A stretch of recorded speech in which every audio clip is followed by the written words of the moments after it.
High guys, this is MLA Pranto. Welcome to my new another blog video. আজকে চলে এসেছে আমার এই ছোট ভাইয়ের বিয়ে গেছে, ঠিক আছে। আমি মেজদা আমরা চলে আসলাম। আমরা সেই নেত্রকোনা থেকে গরুপুর আসছি।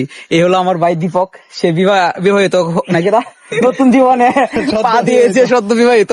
তো আপনারা সবাই ওর জন্য দোয়া এবং আশীর্বাদ রাখবেন, যাতে ওদের দাম্পত্য জীবন সুখের হয়, এবং আমার জন্য দোয়া করবেন যাতে আমরা আপনাদের ভালোবাসা নিয়ে সামনে এগিয়ে যেতে পারি। আমি মেজদা আমরা আসলাম, খাওয়া দাওয়া শেষ, হঠাৎ করে তার সাথে দেখা গেলো যে আমরা তো এখানে একটা ছোট ভিডিও করার লাগে আইছি, ঠিক আছে।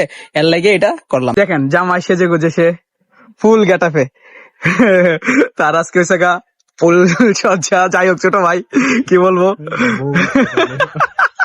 আমরা বোবাত খাইতে আসলাম। এ মেজদা আর এই হলো আমি। তো দেখ বিয়া গাইতে আইসি, একটু সাজা গুস্ত করতে হইব, তাই একটু সেজে গুজে নিলাম। আমরা একটু গেট আপ নিয়ে আইসি আজকে। যাই হোক, যতই হোক ছোট ভাই আর বড় ভাই না, বিবাহিত মনে হয়, বিয়া তো বিয়াই, একটু চিল তো করতে হবে না। তো আমরা একটু চিল করার লাগে আসলাম। যাই হোক, অনেক ভালো লাগলো ওদের বাড়িতে আইসা, সবাই অনেক আন্তরিক ভালোবাসা দিছে। বউরে দেখা মনে একটু সমস্যা নাই, ছোট ভাই ও তো শরম করে আপনারা বুঝেন না।